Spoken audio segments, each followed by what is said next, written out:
Escambia County Board of County Commissioners and the ATU. The 25th of June. Have you started the 2020. recording? Yes, It was ma'am. I my just sign. started it. The little machine? Well, The 25th of June, 2020. How are you today, Mike? I'm fine. How was your drive over?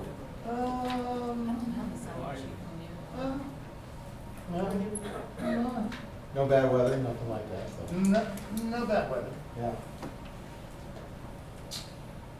Kind of boring. yeah. it is a long drive. I should say. More traffic than.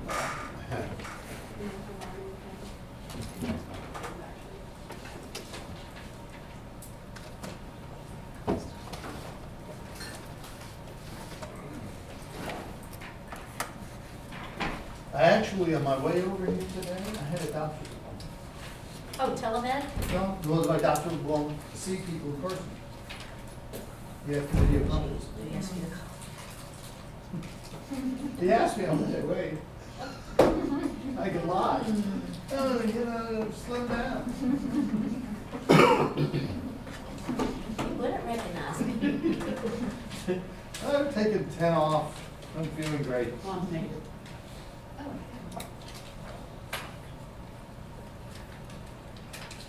So where are, I guess when we left our company at the last session, there was a couple things that were going to go on. I think that we had provided an MOU, is that correct? There was At the, I'll have to pull up the maps. And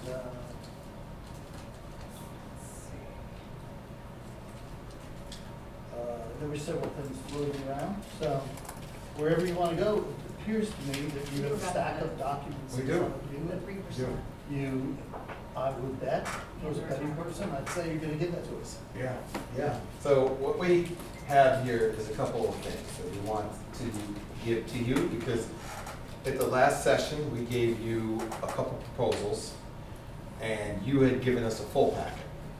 So I think we gave you article, let me look here. We gave you Article 10, job postings and promotions, and Article 20, group health and welfare. And then we gave you an Article 35 type of proposal. But we're prepared to give you another one, Okay. which we think, you know, because you kind of reacted to that one, we feel we have another one that we would like to talk about that first. What we're about to give you is a response to your larger packet that you gave us. Okay.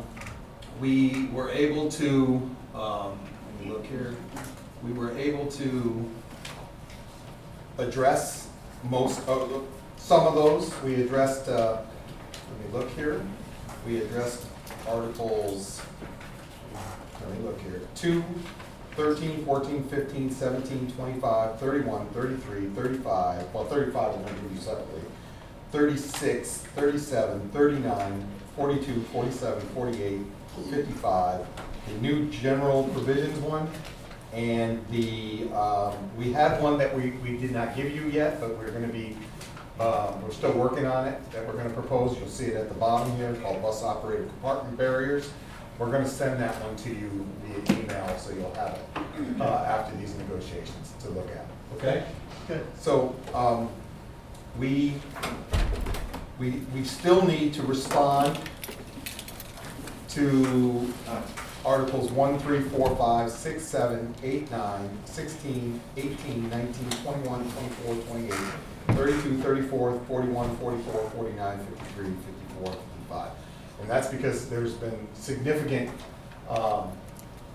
offered changes by your side. And we have to spend some time on some of those articles. So what I'm gonna offer you here is a packet, and we gave kind of a description in the front end of it of what we see as being, what is being given to you and where we're at with the entire contract.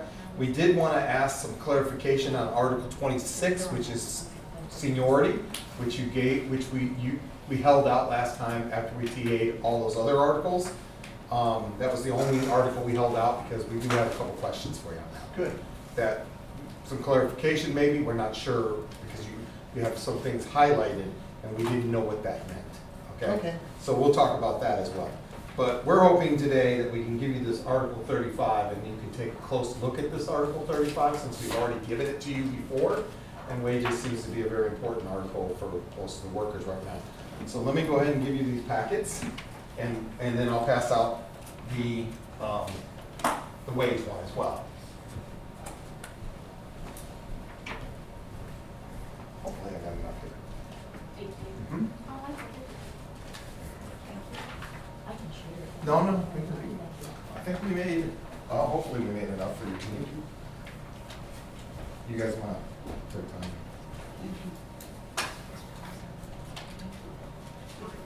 And I think I got a couple more. Let me see if I got a few more.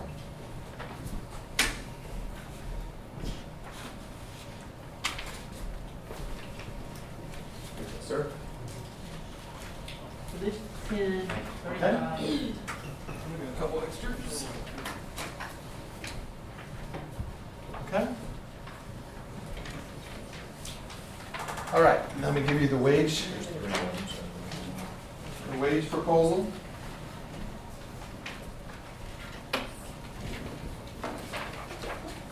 Mhm. Okay.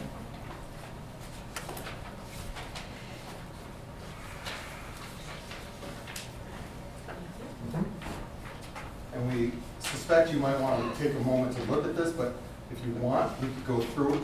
We could clarify it first before we go forward, Mike, and tell you about what our intent is in this proposal.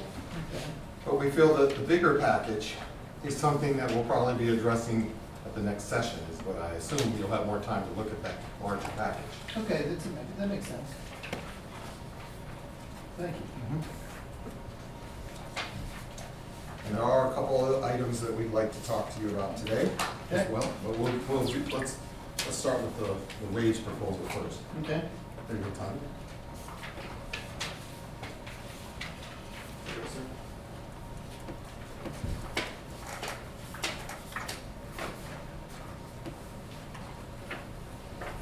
Mhm.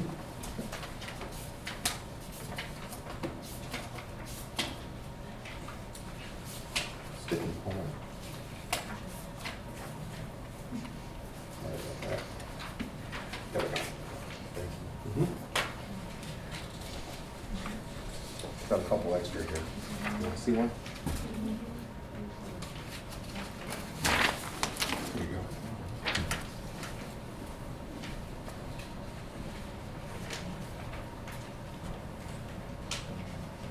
Well,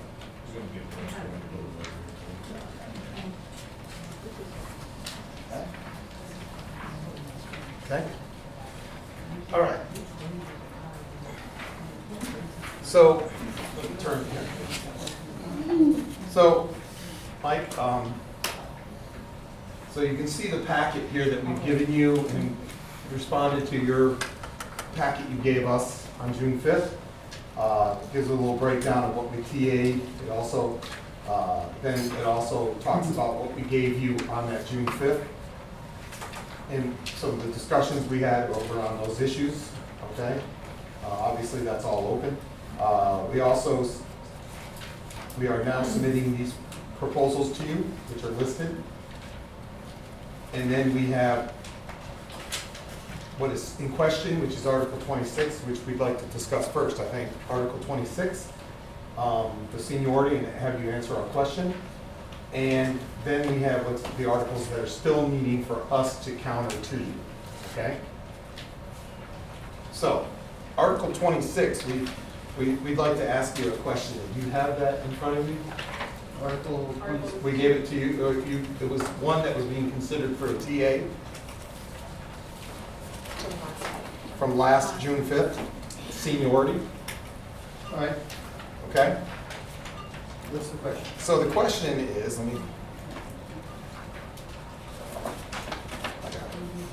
the question is, the TA that you drafted up under the section 2, it says, at the very end, it says there is only one type of seniority used in maintenance department, and then it's highlighted, company seniority, and it's left highlighted. And then the other area of question is if you drop down at the bottom, it says there are 3 types of seniority, and under number 1, it says time and service seniority applies to consecutive years of service except as outlined in Article 51, rehire policy and guidelines for bargaining unit employees. And that's also highlighted, so we're kind of wondering why that's highlighted before we Company take it. is highlighted because it was left in the previous language, and it obviously is no longer applicable. I think company was used to refer to First Transit and the expired labor agreement, so it was highlighted. And Article 51 was highlighted because that article, as we proposed, I believe would be eliminated. And so it is open and unsettled, so it was highlighted. Okay, okay, go ahead. So my question is, if you're choosing to delete the company seniority, how is seniority in the shop gonna be determined? Or using another terminology rather than company. Well, what would you suggest? By day of hire, or your day, by your hire date, The original one? the original hire date, when you were hired in the start work. Well, I guess I think the concern is that company for strings and matters can be accounting. So it's not this, I don't think the issue is the hire date. The issue is how do we describe the entity into which you were hired? Terminology. Terminology. I would think one possibility would be your start of service at ECAP. Which would be, yeah, Which would be your hire paid date. higher, but, okay. No, not really. So, but, It Mike, would be, it's your date of hire, but that would be no matter if it was whoever the entity was Mhm. who was operating ECAP. It takes that issue off the table.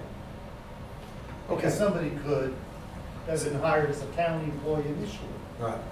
So, I think with Article 26, we still have some reservations because of the, I understand your intent in section 2, or, you know, her intent is, but and down and under, there are 3 types of seniority. That area, I think we're not on the same page yet, so I don't think we can TA that article yet. So we'll look at that, Okay. and we'll probably have to come back to that. But that clarifies the seniority article for today, Okay, good. okay? Okay, so let's go to the wage, Mike, Okay. and tell you, if I could, we'll give you a description of what, and I might get some help from the individuals that helped me with it. So, we've been trying to understand what is the intent of the county besides the part that we hear Jenna say, which is we just want to give the raise and can negotiate later. We are trying to determine, and we've come up with a proposal that we think might address your concern, and we're hoping to hear from you if it does or does not, or if not, why. So what we've done here is we've created, as you can see under section 1, during the term of this agreement and all successor agreements going forward, the parties agree the following wage rates will apply to the existing bargaining unit employees unless changed through future labor negotiations. And you can see that effective October 5th, 2019, we're asking for that 3% to be put in place under our existing progression. Then we're saying, we're even reaching out to October to put this on the table for this coming October for more discussion of another 3% has been proposed, okay? So then when you turn the page and we break it down, you go look, you break down all the way through the classifications at ECAP, you come down to where it says note, and it says after ratification approval, the existing trolley operators will become full-time and will be grandfathered in, and based on their trolley seniority, will have first choice to select available UWF and trolley work. These employees may furlough during UWF winter break, spring break, and summer break. If they choose to work during the winter or spring break, they will be assigned to the bottom of the extra board under the regular bus service. It is the union's intent that we think at some point we need to become just operators, not separate UWF. But we recognize that we have existing individuals that fall under the old system, and we want to take care of those individuals, so we're proposing that those individuals will have first choice to go in under the pick, to go to that UWF's positions, until attrition takes them out of the system, and then they would be replaced with new hires. Eventually, then you would have one unit, which makes it more manageable for management to manage, which is one unit of operators. And we've had these discussions in the past, Mike. So, but we do not want to hurt the existing trolley operators. Under section 2, following the first year of 1920 wage increase for the existing employees under section 1 of this article and prior to ratification of this agreement, all new hires will receive the following hourly rate of pay. And we're leaving in that section the existing progression in place, and we're leaving it while we continue to negotiate this contract. But then you see there's a note at the end of it, so during this process, you'd be able to give the existing employees their 3% raise, and we're saying that you can even hire individuals in, they will come in under the existing labor contract progression. But after we reach a ratification under the note, upon ratification of this 3-year labor agreement, which we anticipate will take some time because we're negotiating a lot of articles, all new employees hired before ratification, all new hires after ratification will then receive the rate of pay under section 1. They will then be under our new existing progression at that time. That's our proposal there. And we're also proposing under section 3 for maintenance shift differential. You see that, I don't think that's changed. Has that changed? No, that has not changed. Under section 4, we've added a new section, which will be operations shift differential, because currently we have operators that are working later shifts. For instance, the trolley operators during the summer. Also, which one? 59's, the trolley work at the beach. Right. So there's probably about 6 or 7, 8, 9 maybe that work at night. And in some cases, they work into what time at night? Midnight or more? 9:30, 10:30, and then some are 12:30 at night. 12:30 at night, and sometimes they don't get back to the station till 1 o'clock. And we have a 1:30 route as well. So we're asking you to consider a shift differential. If we're willing to do it for maintenance employees, we're asking you to consider for those that take those shifts. 75%. It is 75% of the shift. And of course, 75% of that shift has to be, the majority of it has to be, not majority, 75% of it has to be after 2 p.m. Section 5, full-time driver instructional supplemental pay. We've kind of broken it down, $1.50, which is what I think it was on the table. Is that correct? But we did break it down a little further, and we had a discussion about, which we had last June 5th with you briefly, about the concern that when you put trainees on a bus with an operator that's not certified to be a trainer, and we're proposing that 75 cents, which I think you kind of verbalized that you were open to, but we have not obviously agreed officially to that. Did I miss anything in this proposal, guys? No? So that is the proposal that we're offering up for wages at this time. And we were hoping that, if you have any questions, or if you want we'd like to discuss this today, this article, this wage proposal, because obviously wages is a huge concern with the workforce right now, because they haven't had a raise since the fall of 2018. and they're kind of wanting to know where we're going with this. And as we approach the fall coming up now, we could be on top of another wage increase, potential wage increase, that would catch everyone's attention. So we hope that you'll take a look at that, and we can get into some discussions on that. Good, well, if you don't mind, what I think I'd like to do is see if I understand the first part of this, section 1 and section 2. Sure. So that, and then if anybody on the team has anything they'd like to ask or say, please feel free to do so. So this would be, there would be a 3% wage increase. It says effective 10/5/19, so I'm assuming that's got retroactive. We're asking for retro, yes. And then there would be another 3% wage increase on 10/1/2020. Correct.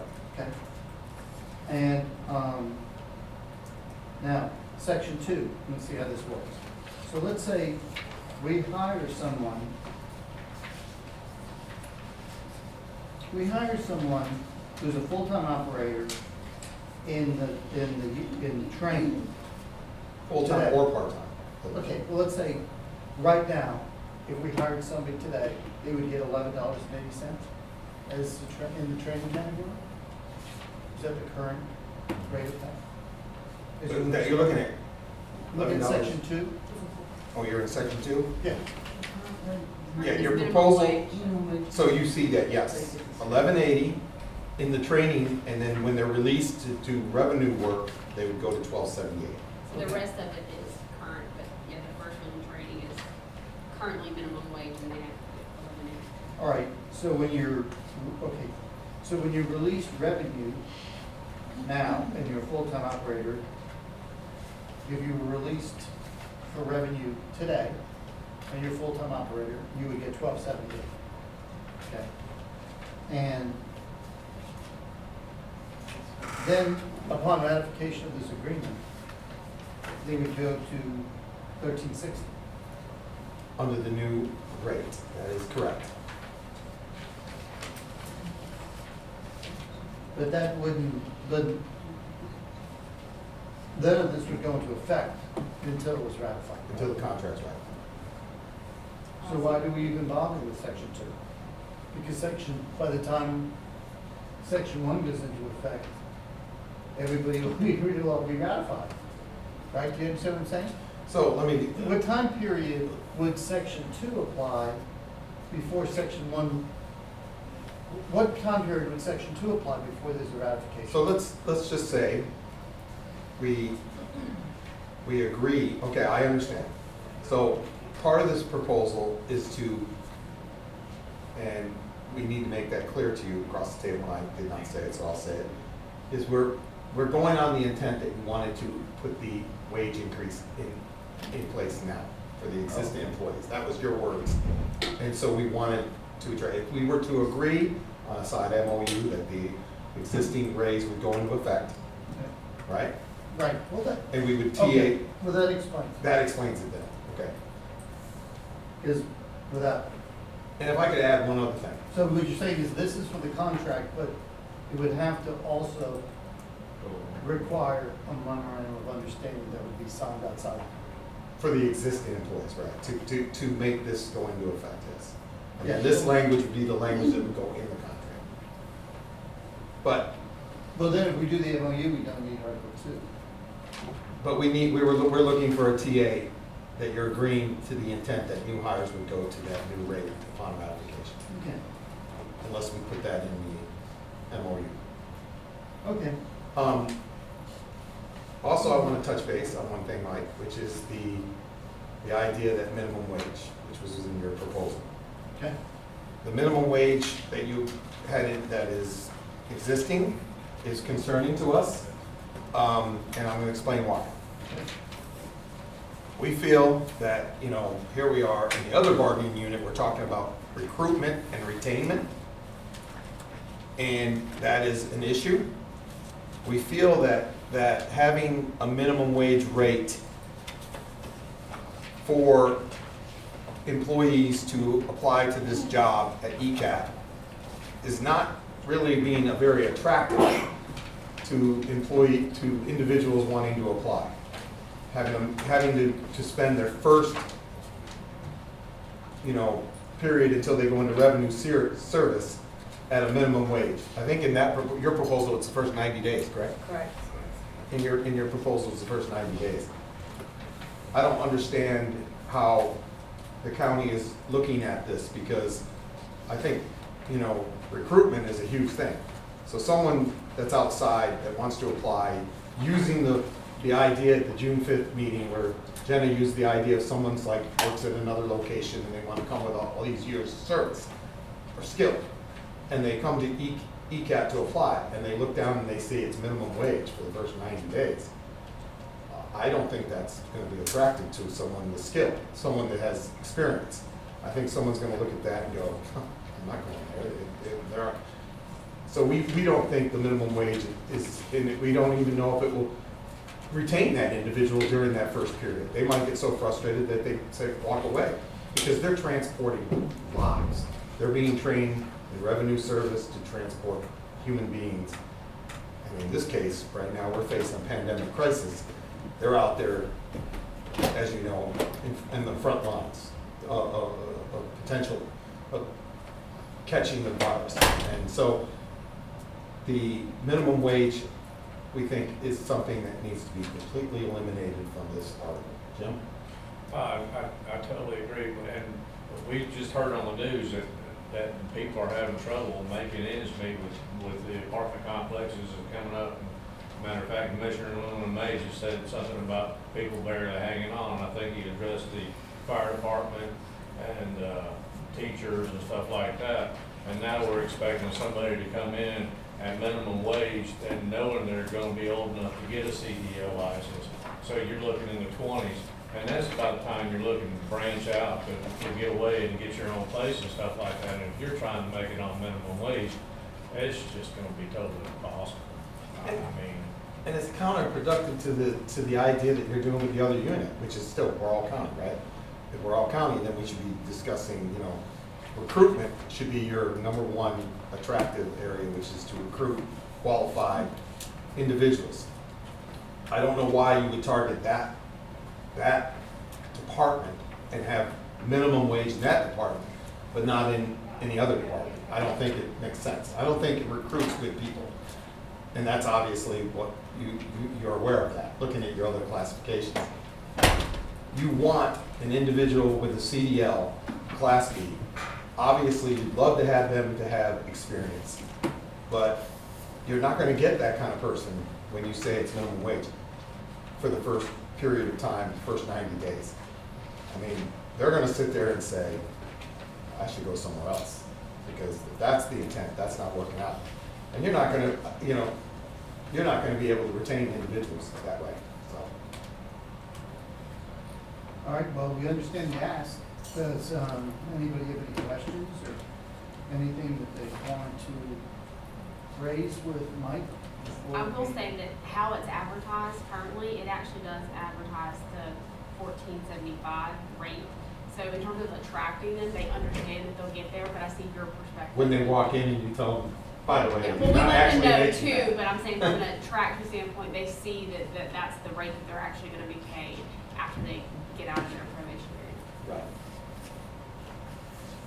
yeah, before those 3 months or in the probationary period, you're still having to pay bills and take care of the finances as well. I agree. Okay.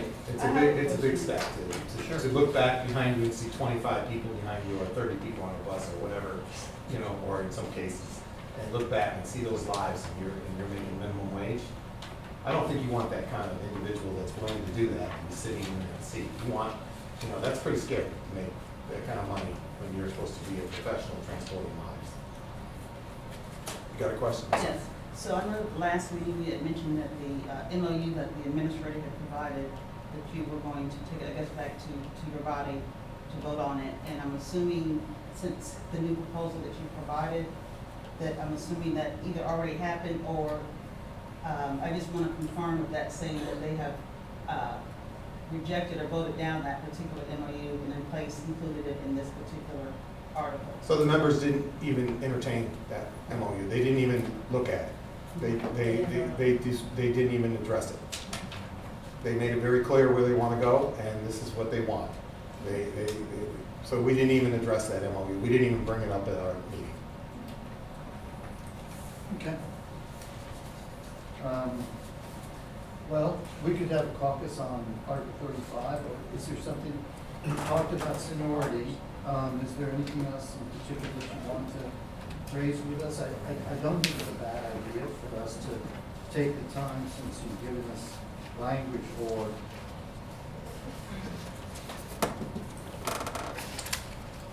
18 articles, So that we have an opportunity to look at it. But we'll- we can bring up a couple other things Please. to allow you to take a break and then think about this. So at our last session on June 5th, regarding the buyout, we had a discussion. Yeah, And the discussion was, your proposal had the 30 individuals, excuse me, the 10 individuals, the 10 individuals that were 30 years plus. And both sides agreed that, there was the dollar amount, I think it's $369,000 that's in that budget. But the concern is who's gonna take it, who's not, and how that would be addressed. There was a discussion that we would meet one-on-one with those individuals, with a union representative in the room and a representative from the clerk of the court that could give them the dollar amount, taxes, to make them understand, along with their sick and leave, their floaters, whatever's available, vacation time.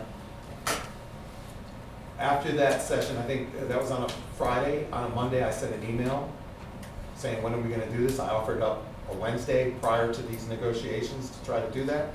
I never got a response, and it didn't occur. So we're kind of concerned that that didn't happen, and I was wondering if you'd respond to that. well, Can I respond? oh yeah, go ahead. I got the email, I have the calculations, I'm willing to sit with everyone. I don't know where the ball was dropped, but. I apologize, that was a miscommunication in terms of who was gonna communicate to you that we had run the numbers and we were gonna sit down. Because I know you had asked for a representative of the county. Right. The clerk's office said they could explain the financial impact, Right.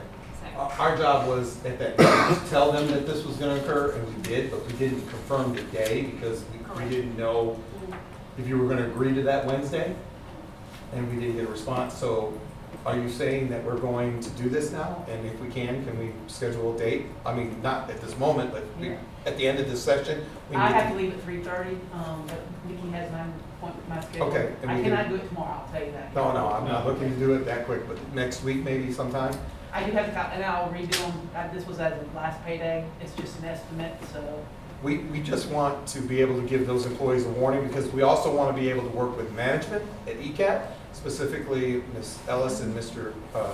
Kimbrough, because there might be an ask of them at some point, if a time is when they're driving the bus, we might need to make arrangements to cover their shifts, so they can come in to meet with you. And I can come at different times, I mean, I don't have to come out there. Well, we thought it'd be easier if we just do them right in a row, and in a window block. We thought it would be easier than to have us have to keep coming back and forth and coming back and not coming out. But that's something we can discuss, obviously. So that was our concern on the buyout. Okay, Our goal with the buyout is to find, so we couldn't come with a proposal to you on that. We worked, trust me, we worked on something, but we kept coming back to that question of, well, we still don't know who wants the buyout. Who's actually saying yay or nay? And so that was the hard part for us. And so until we actually meet with them and hear their opinions and what they are looking at, and whether it's realistic or not, we're not gonna be able to come back to you to say, here's who's interested, here's who wants it. I will say that, and I won't give you the details, but I will say we came up with another idea that we thought would be interesting, but we think it's important first to see, out of those 10 individuals, who would want that buyout, okay. okay? And, Sounds like that's working itself out nicely, and, good, okay? good. So then we have the one where we gave you a proposal across the table regarding hazard pay. So, I don't know whether you're gonna respond to this or not, but I'd like to express some concerns here with the hazard pay. The hazard pay is something that, you know, we have the stimulus money for transit, that is, I think it's about 10.1 million. And I obviously wish Curtis could be in this discussion because he's been involved with the discussions with us on this. But we really think that we should be getting into detail about a discussion of potential hazard pay, or whatever you want to call it. It don't matter what you want to call it, for the transit workers, including ECCT, those workers as well. And the reason I say this to you is because I checked around other transit systems, finding out how many, during this pandemic crisis, how many of them, you know, what they're facing, what policies they have in place, how they've been implemented, are they being enforced? We've also discussed how many positive cases of COVID they've had, you know, getting to know, and as you know, we had a positive case at ECAT. At this point, I don't know. I saw a text message come across my phone from Mr. Kimbrough, I think it was, but I haven't read it. Mr. Kimbrough, I'm sorry, I haven't had a chance to read it because I was in here. We have not heard from any members about getting results back. We did hear from a member that is quarantined that said she called the health department. They said it's going to be another week. That's concerning. We have a member that is currently home with definite symptoms of COVID. He's sick, and his wife's sick, and we're concerned about him. And we don't. Tested Friday. He got tested on Friday. He hasn't gotten the results. So he's so concerned about him and his wife that they jumped in the car and drove out to the University of West Florida to get tested there as well, because they're looking for results. They're both not very healthy right now. And so, whether others have it, that's obviously we're practicing the quarantine, and we appreciate that. We appreciate the effort on the county to, especially Commissioner Lumen May for stepping up and supporting us on getting the testing in place. I know, I spoke to him and he said that that was a main concern of his, to get that in place when I requested that from him. And we appreciate that because, as you know, in that scenario, there was potential of some contact, you know, direct contact of workers with that existing COVID-19 case. The good news is she's doing better, so we're happy about that. And she's reported she's feeling better and doing that much better. But we have others that are saying, I haven't been feeling very well, I don't know, you know, so we don't know.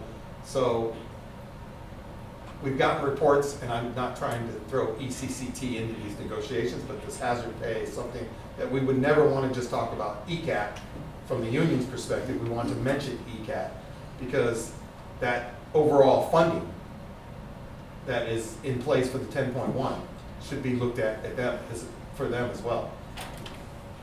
We know that the testing of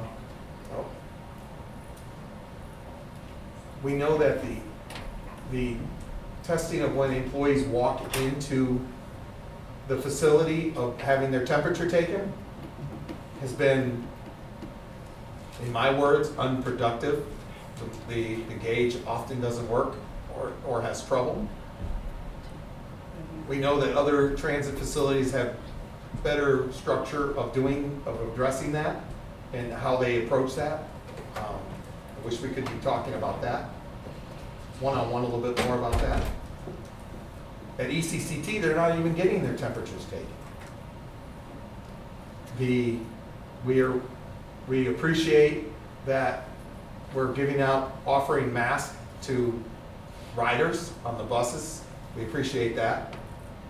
But it doesn't mean that you still can't be exposed, but, you know, because some are not wearing masks.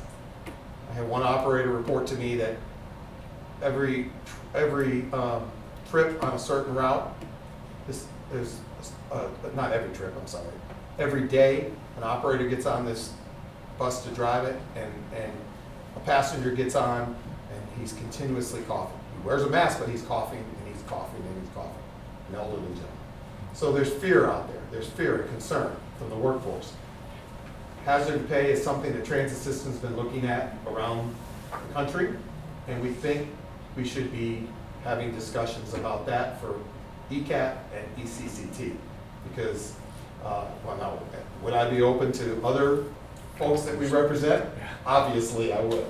Because I would never want to say that they shouldn't get it either. But the difference with that situation is they don't have that stimulus dedicated money that's been put in place. So we're asking that you, have you looked at our MOU? Are you considering our MOU? And the exact same MOU that we sent you, we did send to ITL Solutions, and they have not even responded to it. So, and their response often to us is we can't do anything until the county tells us what to do, which is frustrating.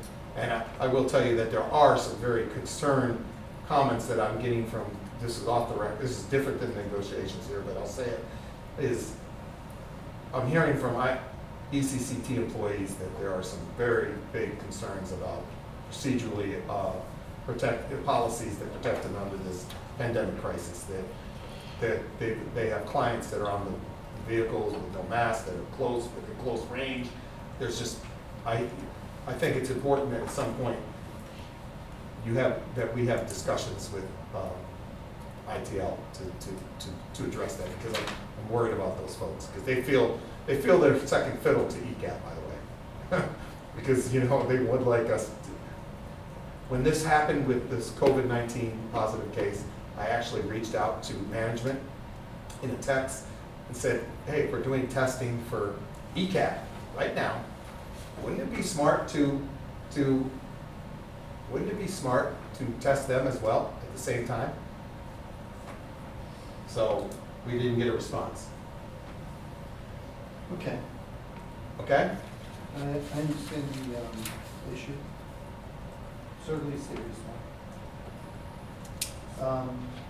Anything else before we take a break? No, we'd like to give you some time to get a break, come back and hear what you have to say about wages. Okay. And answer them. Because it sounds like we got a direction on bio. Okay? Can we stay in this room, or? Yes. We don't really have a whole lot to say. Is this gonna be turned off now? Yeah, we're gonna stop, I'm gonna go stop it. Thank you for listening. Our Lord, it's all right.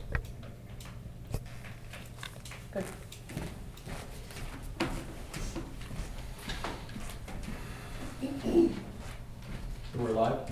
Yes, I'm sorry. Go ahead. Okay, I'm kind of, I'll talk slowly to let Lorraine catch up with us. A couple of things, I'm not gonna start in any particular order, but,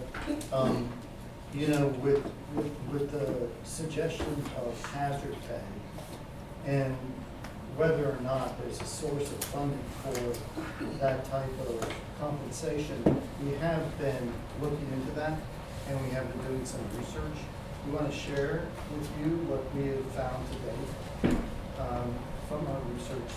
This is some information regarding the current status of hazard pay in the transportation industry. The front, what's that? I'm sorry?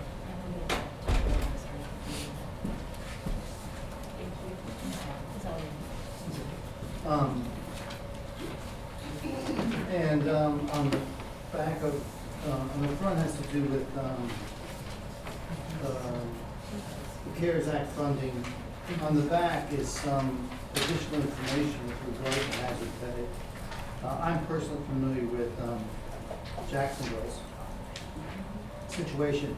Jacksonville actually has a state of emergency compensation.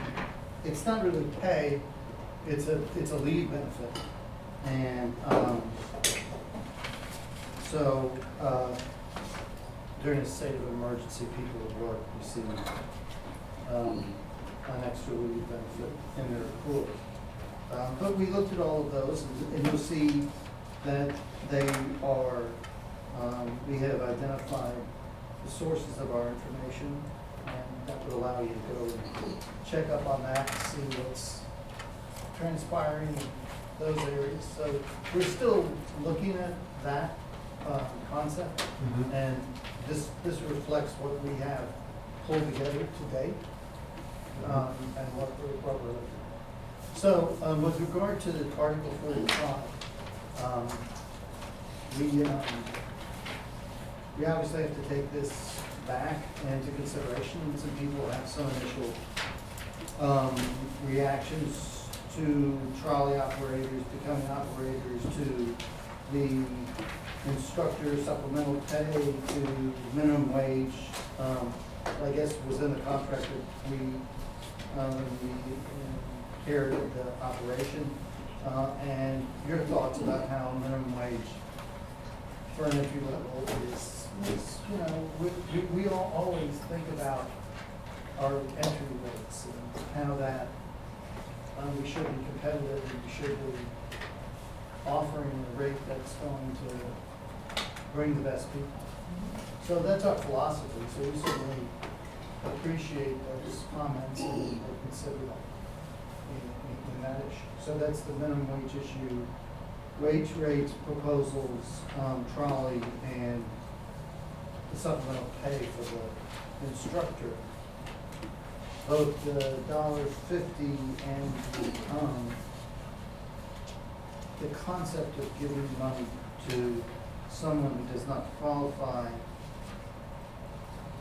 but they're providing training support.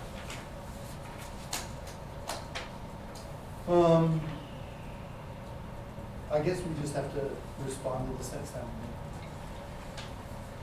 So, I hear you, I guess.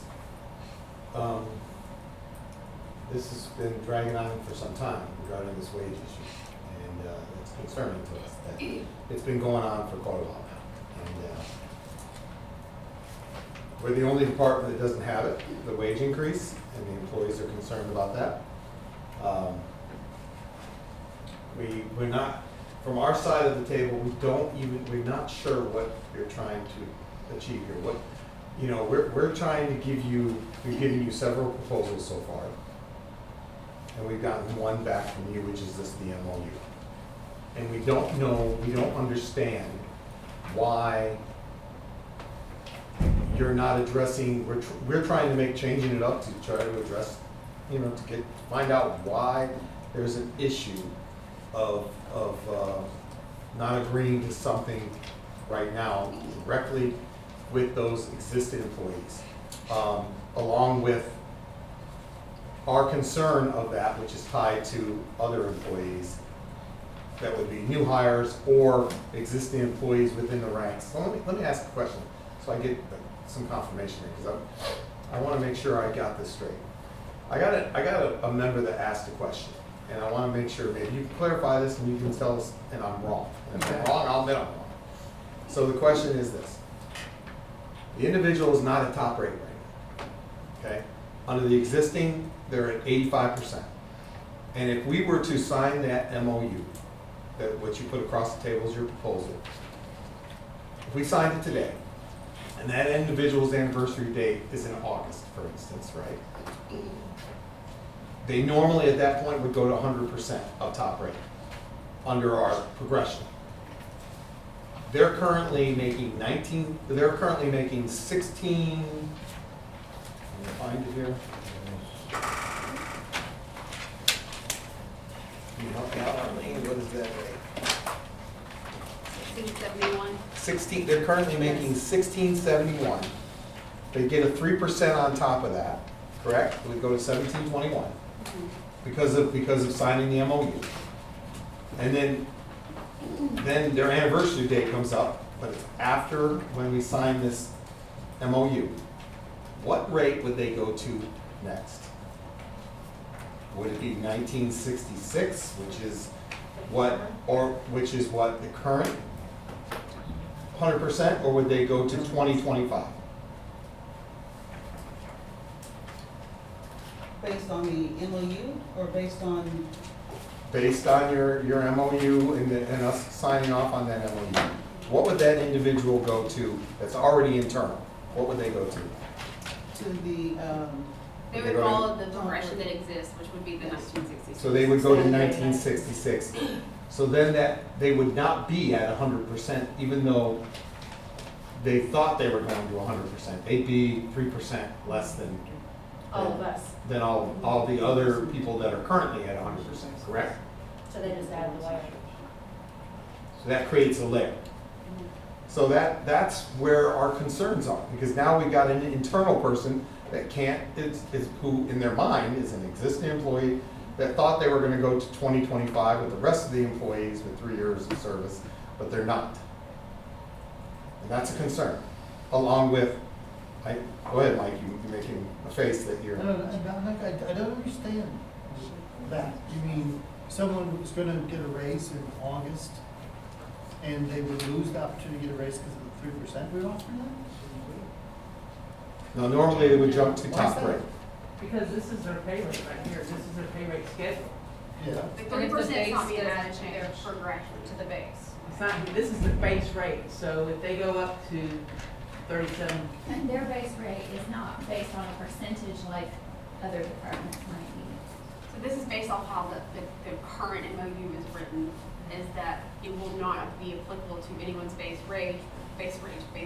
the progression-based rate. It All right. just, it's known to the person. Okay, I understand. So the thing, I guess the thing about it is this, Mike, and this is my observation, and, you know, I'm coming in from outside, and I don't know as much about payroll as the people that sit at this table. But this has been my, observation, is that for several months now, what the county has been offering is a 3% wage increase upon the signing of an agreement, an MOU. And we're not, I don't hear the county saying we're going to foreclose all future negotiations on wages, or even addressing a situation where somebody might feel that they were disadvantaged. You know, a lot of these issues would have happened if the 3% went out across the board when it was first offered. We'd still have people that would be impacted in the way that you're talking about. And maybe some of those issues have to be worked out. But we're saying we're not foreclosing contract negotiations or wage negotiations, and some of those issues could then be worked out going forward, including even retroactivity. But what I keep hearing the county saying is, can we just put 3% in these paychecks after we get this MOU signed, and then move forward with our negotiations? Isn't that the position, am I accurately stating the position of the county? Yeah, that's what we've been saying. So that's what, I mean, you started off by saying, you're having trouble understanding our position. And I think our position is really simple. Let's not try to solve every possible inconvenience or disadvantage that might occur to someone. Let's just roll out 3%. I hear you.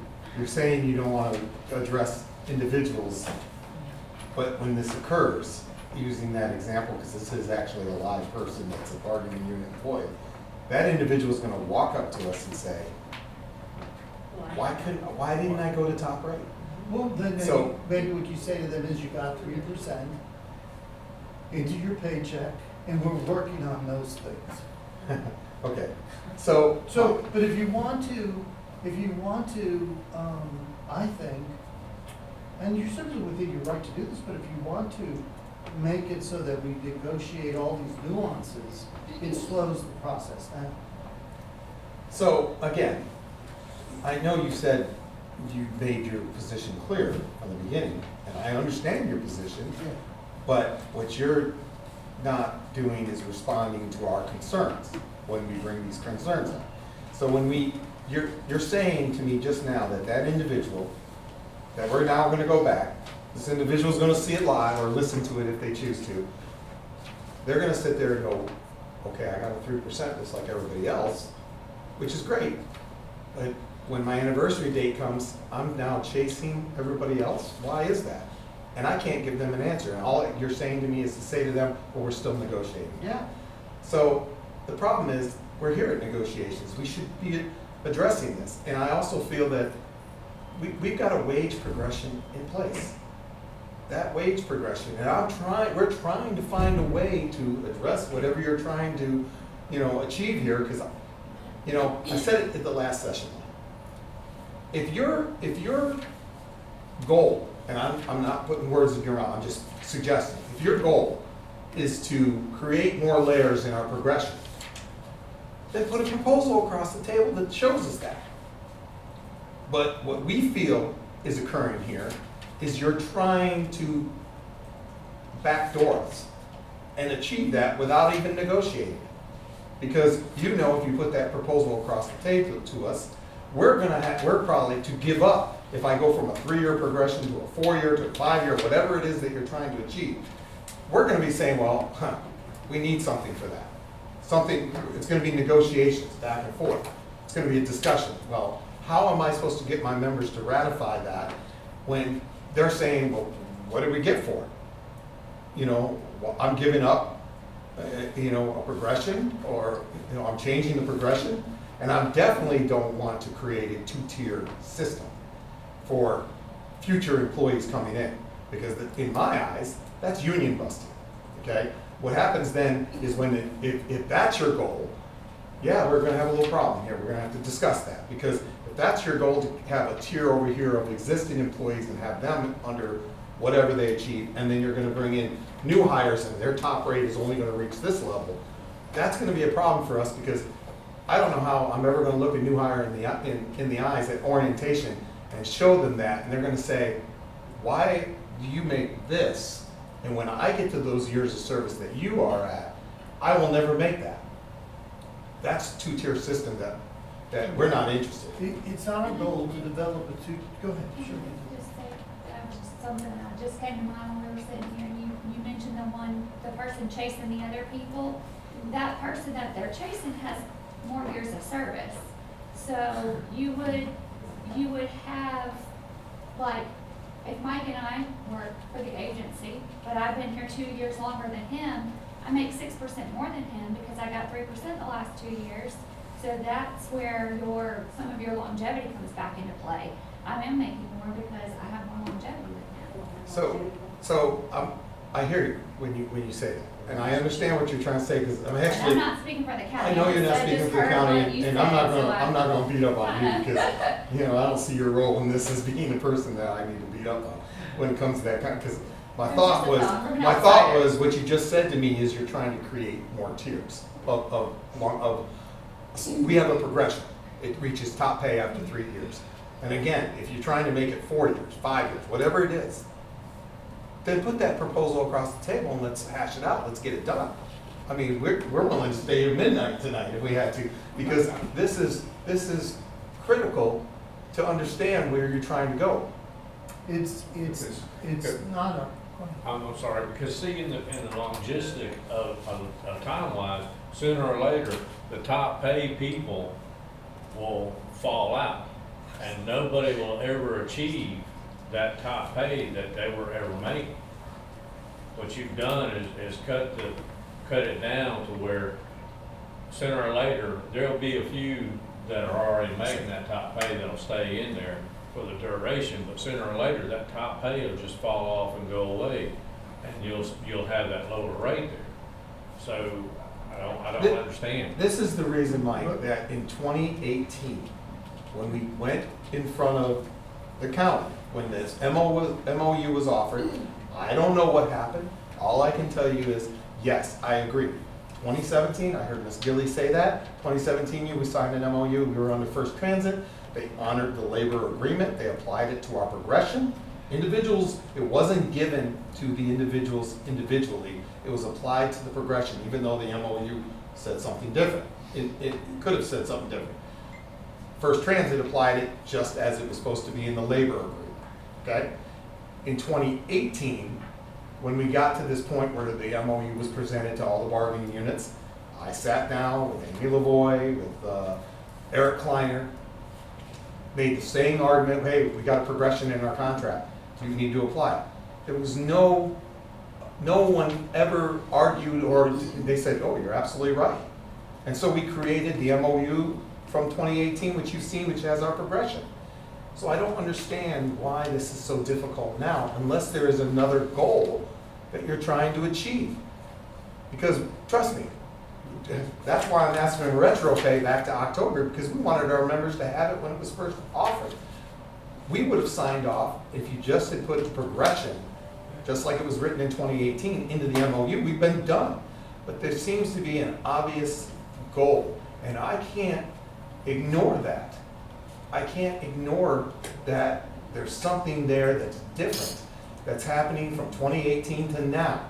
And the members are the ones that are suffering because they're not getting their raise. And I'm curious to see if you're going to even give retro, because I don't believe, and maybe I'm wrong, I'll correct myself if I'm wrong, I don't believe the county workers, when we signed off on that MOU for that bargaining unit, got any retro pay. Or use When they signed it in January.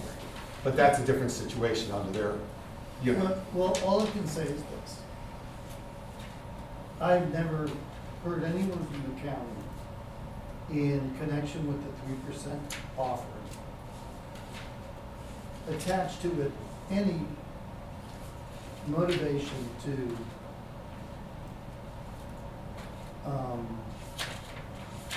create two tiers, to do a union bust, to waive collective bargaining, which could include bargaining over a progression plan.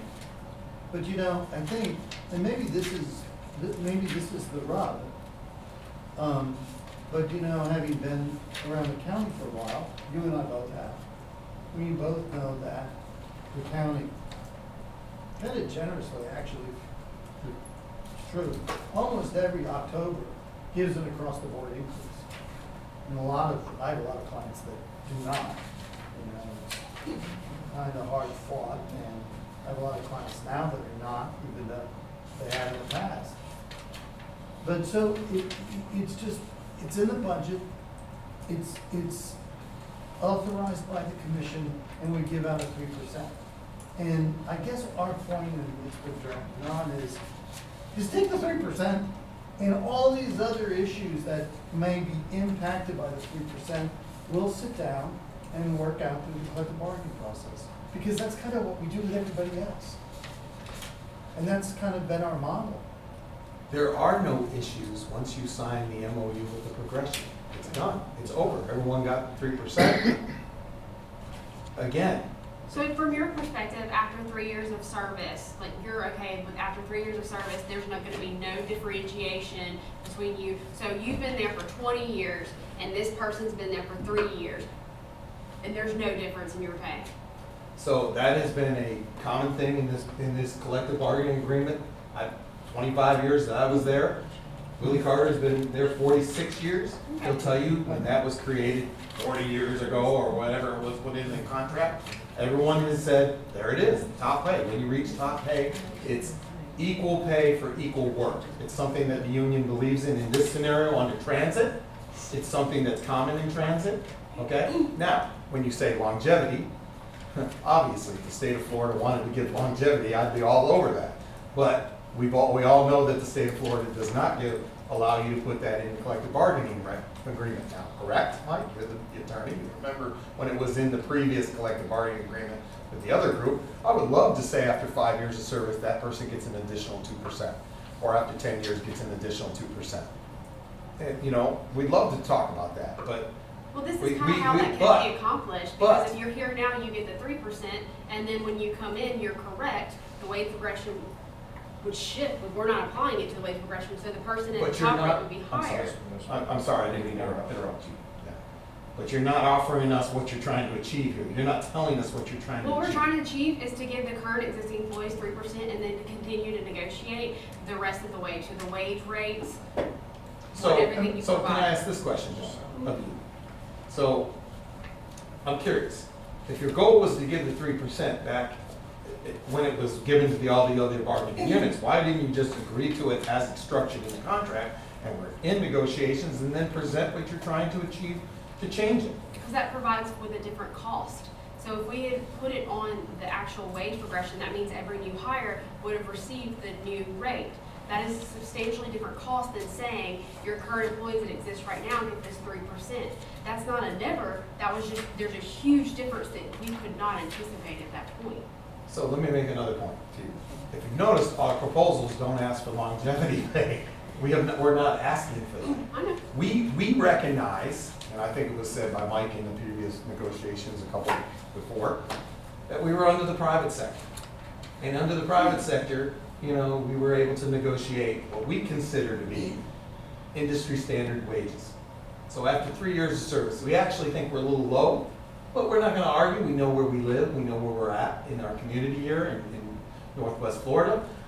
We're not, transit workers are not screaming about the fact that they're not the other unit that's screaming that I'm not at industry standards. We think we're doing, you know, fair. We're fair. It's fair right now. Okay?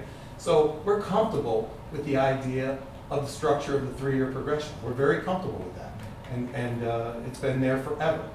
So you're not going to find us wanting to change that. And now, again, if you were to offer across the table some kind of something to reward people, obviously we wouldn't turn our backs to it and say no. But you notice in our proposals we didn't offer that. All right, well, I mean, I was just trying to answer your question, Mike, and I appreciate your position. I think I understand it. Well, we'll take that into consideration. We're Mike, I gotta add some couple more things. We're very concerned that this is sitting out here for all these months. This is something that we feel that we should have been, you know, now I mentioned the private sector. Under the private sector, we would have been hashing this out on a regular basis, sitting in our conference room at ECAT. We would have been knocking this out with that private company to deal with this, to get it over with and get straight, to get the workforce happy. Here we are in a pandemic crisis. Here we are with workers that are frontline, essential, that also, by the way, are coming into hurricane season. They are clearly the, you know, frontline individuals that protect the community. We provide an important service during these critical state of emergencies. We're sitting here, and our members at ECAT are sitting there with no raise. They're not only worried about they're not getting a raise, they're dealing with this pandemic crisis. I really think that we should be not talking, because I'm afraid when we get done here today, you're gonna be throwing out dates of the end of July, August for the next session. We're dragging this into the next fiscal year. I would hope that our management team would be screaming at the administration here saying, we need to be sitting at the table every day till we get this done. Because it is clearly taking morale down at ECAT right now. The members are disgruntled. They're not at the union. They're disgruntled because they feel like they're being treated differently because we're not getting this done. And it's our obligation as two teams here. We should be fighting to get this done and working to and find out where our differences are. Not saying we'll take it into consideration. We'll see you in a month or so, whatever that might be. I don't know when our next session. I would love to just say it'd be next week, but that's not going to But happen. Mike, if I recall, I believe the administrator provided a copy back in November, at our session when I was in November time period, for the MOU. And without looking at the recording, if I recall correctly, I thought the commissioners had stated the 3% for current employees. I don't want to misspeak or not. So I know you said that it's been dragging on, and I know that we have received your counter proposal back on June 5th, I believe was the, prior to that, I'm not sure if there was any. We gave one in November, we gave one in January. At all sessions, we've given wage proposals. Okay. So, and I know that basically the county's position, I don't want to speak for the entire county, has been consistently the same as far as the administrator's MOU. So, which is for current employees, which is what the board, if I recall, I have to go back and look at the video, stated for current employees at 3%. So my response to that, Ms. Ellis, is this. It's our obligation to make sure those commissioners understand what they approved. If they approved a 3% for existing employees only, or if that's how you're saying it, it was on the video, which which I'd have to look as well. I would think that you do come back to the next meeting in front of those commissioners and say, oh, commissioners, we got a little problem here.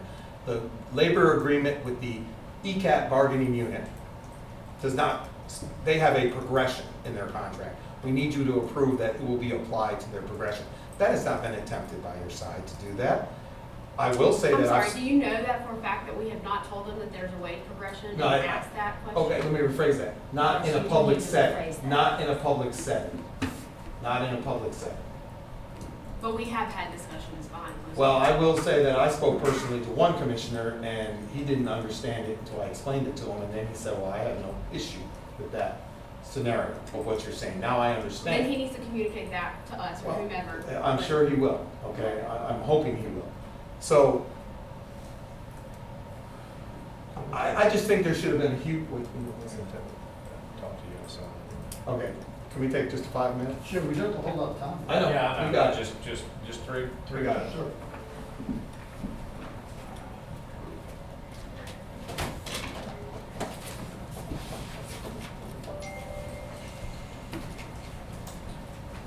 I'll be up in a few minutes. Who's that? Or do you want me to keep the recording?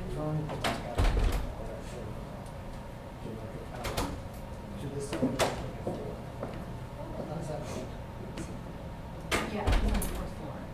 So either way, you can get access to the fourth floor or to the exit on this floor, or you can go back on and go out the way you did when you were here for the arbitration hearing. Okay. There's the same hallway in on each hall that will take you out to the garage and then up to the fourth floor. I got it. It's my day for being lost, so. Oh, man. Struggle. We ready? So, Mike, thank you for letting us step outside for a minute. So, it feels like we're beating a dead horse here, but because we're sitting here having this discussion over and over each session since we came back in November, January, then March 6th, and now today, June 5th, and now June 25th. So we're having the same discussions over and over and over. It's clear to us, and we, that what you're saying to us is that you do not want to apply 3% to our progression, our existing progression that's in place and has been in place for 40 plus years in how the structure is in place. But you're not really, in our opinion, giving us a laydown of, you keep saying, we'll just apply the increase to the employees and then we'll continue to negotiate. What we think is, we think that we ask that, this is gonna drag into the fall when we're sitting here under another budget cycle, another fiscal year, and this is not gonna be good. Now we're 2 years behind. So what we're saying to you is, maybe we would appreciate you putting this on the county agenda for the county commissioners, just to say, for discussion only, so that we're feeling comfortable that they understand that what our position is, so that we could speak to tell them this is why we're asking this. They don't have to reply. They don't have to tell us what they're thinking, but they can hear us. Because I'm not comfortable, I hear what you say, that you've spoken to them, but I don't think they actually see it from our perspective. And I'm not trying to get outside of bargaining here. I wouldn't do that. They can direct you to go right back to finishing the bargain. But at least then you and your elected officials they can come back and say, no, this is our position. And maybe they'll say that. So then we understand from that point where we're at. But it's frustrating to us because we really want to avoid, not finishing this raise from last October. Or, Well, I appreciate the request. I don't have the authority to grant it. I don't have the authority tell the commissioners of Escambia County how they set their agenda and what issues they take up. I can only pass along your request, see what the reaction is. Well, that's all we can ask, okay? So, and, you know, I'm not asking it to be an agenda item, I don't want them to take a vote, I'm not asking for anything like that, just a discussion for them, to have a discussion. So that way they understand our side of it, so we can speak on that to tell them what our concerns are, without understanding that we're still collective bargaining, okay, on this. It's just frustrating to us because this is a situation where what we see is at the end of the light of the tunnel is the next year, and we didn't get a raise the previous year. We'll be the only department that didn't get a raise. And that's concerning to us, because our feeling is from previous discussions with you that that you're probably not going to entertain retro pay, even though we've asked for it. But if you do, thank you very much, thank you. But I'm not even sure, while we love retro pay, right now the people just want to hear where we're going with this raise, and that's a concern. But they also, our unit, she asked the question, you know, she mentioned that we met with our workers. It's pretty clear they want to protect what's in the existing contract, specifically under Article 35, which is that wage progression. They believe in it, they trust it. It shows them, you know, the equal pay for equal work. After 3 years of service, we should all be skilled in that category of bus operator, and it's also listed under cleaner and fueler. Okay. So, should we talk about dates? We're available tomorrow. See, that's the difference, we're not, we have over I'm just 1,800 messing. employees. But I would like to go on record to say, just for your understanding, because you're like, I don't understand why we can't just hash this out like right here, right now, or stay till midnight.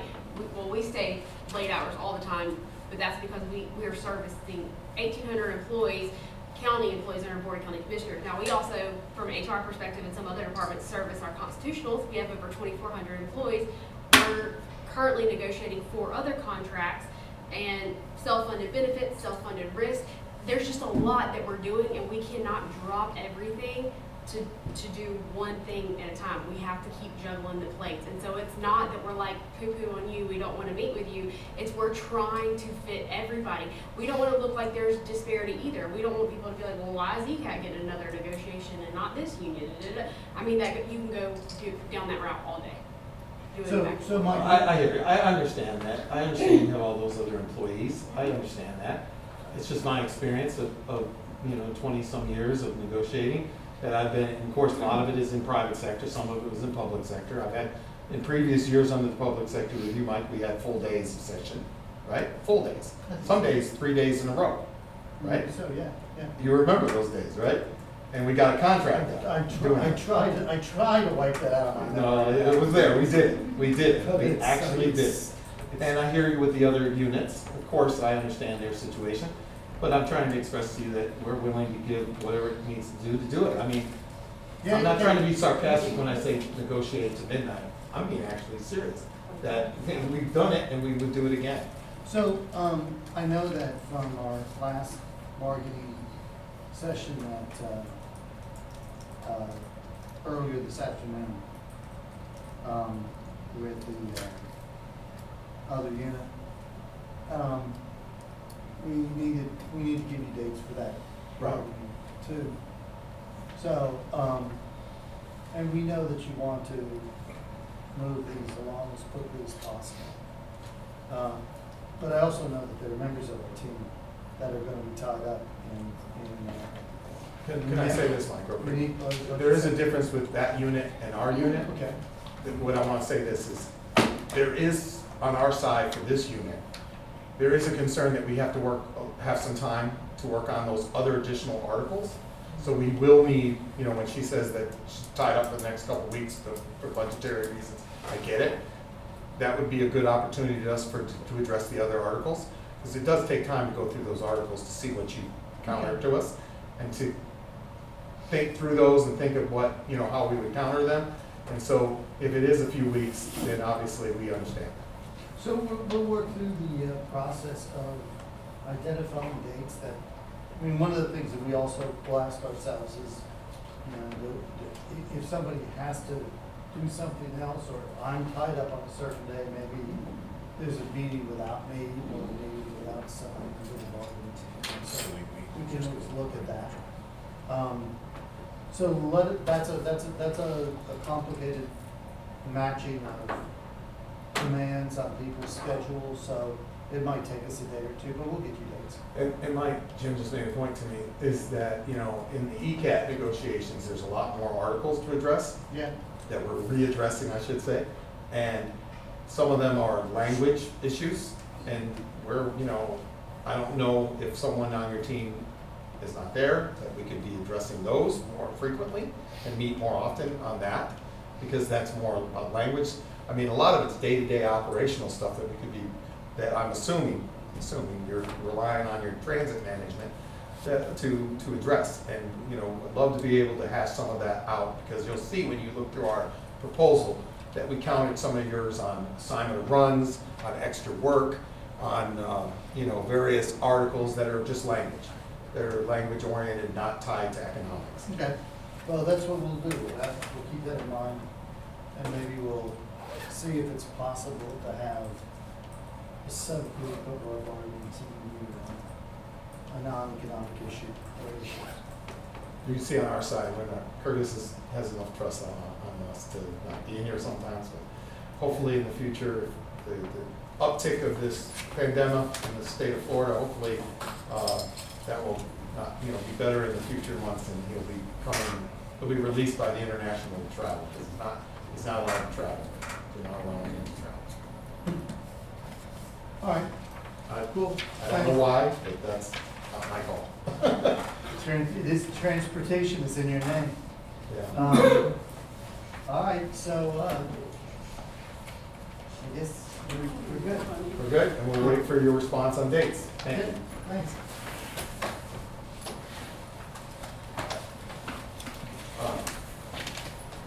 Jen, I got something for you I need to ask. Are you gonna shut that off? Yeah, I'm gonna stop for all the recordings.